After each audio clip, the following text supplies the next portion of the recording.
అందరికీ మరణాతండి. బాగున్నారండి? మహాపరిశుద్ధులకు ప్రభువారి కృప శాశ్వత కాలము మనందరికీ తోడుగా ఉండి మనలను నడిపించునుగాక.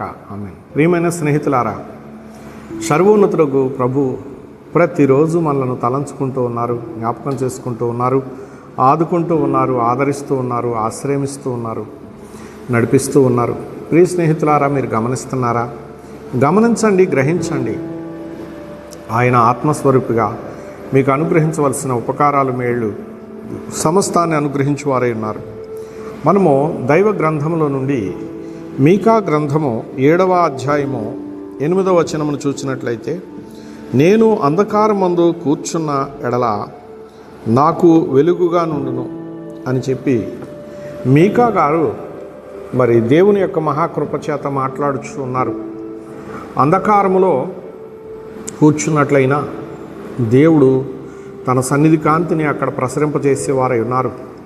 ఎందుకంటే ఆయన అంతరంగం అంతట్లో కూడా ప్రభు తలంపులే ఉన్నాయి కనుక ఆయన్ని తలంచిన నాడు ఆ మనిషి ఎక్కడున్నా సరే ఆయన అక్కడికి వచ్చి తన వెలుగును, ప్రసన్నత గావింపజేసేటటువంటి వారై ఉన్నారు. ప్రియ స్నేహితులారా, గమనించండి. ఇలాగూ ఎందరో భక్తులను అంధకారంలో నుంచి తేజోవంతమైనటువంటి వెలుగులోనికి తీసుకుని వచ్చిన వారై ఉన్నారు ఆయన.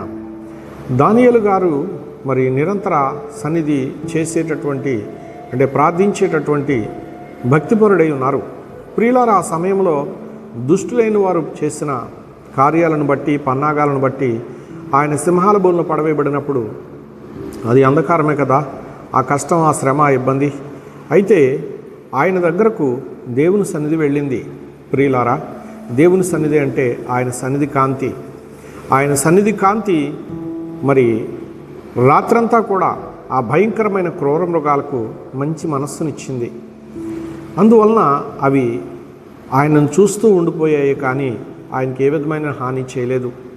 ప్రియులారా, దేవుని యొక్క కాంతి ఎంతో ప్రాముఖ్యమైనది. ప్రియులారా, ఆయన యందు విశ్వాసం ఉంచి ఆయన కొరకు విధేయులై నిరంతరం ఆయన్ని ధ్యానిస్తూ ఆయన సన్నిధిని కలిగినటువంటి వారికి అది అనుగ్రహించబడుతూ ఉంటుంది.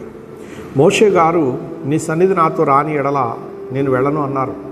ప్రియులారా, మరి మోషే గారికి దేవుడు సెలవిచ్చిన మాట ఏమిటి? సన్నిధి మరి తోడుగా ఇచ్చారు. అందుకే అంతమంది ప్రజలను ఆయన ఆకలి తీరుస్తూ, దప్పిక తీరుస్తూ, అవసరాలు తీరుస్తూ, ఇబ్బందులు పరిహరిస్తూ ముందుకు నడిపించగలిగారు. ప్రియులారా, దేవుని యొక్క సన్నిధి కాంతి మనకు ఎంతో అవసరమండి. ఎంత ఘోరమైన చీకట్లో, కటిక చీకట్లో ఉన్న మనకు చక్కని వెలుగునిచ్చి సమస్త భయాలను పోగొట్టి గొప్ప ధైర్యాన్ని ప్రసాదించున్నదై ఉన్నది. అట్టి దీవెన మన ఇంటికి, మన బిడ్డలకు, మనకు కలిగిన సమస్తానికి తోడుగా ఉండాలని కోరుకుందాం. అట్లు ప్రభు మీకు ప్రసాదించును గాక. ఆమేన్. చిన్న ప్రార్థన చేసుకుందాం. ప్రాణప్రియుడు అనే యేసుక్రీస్తు ప్రభువానికి స్తోత్రములయ్యా.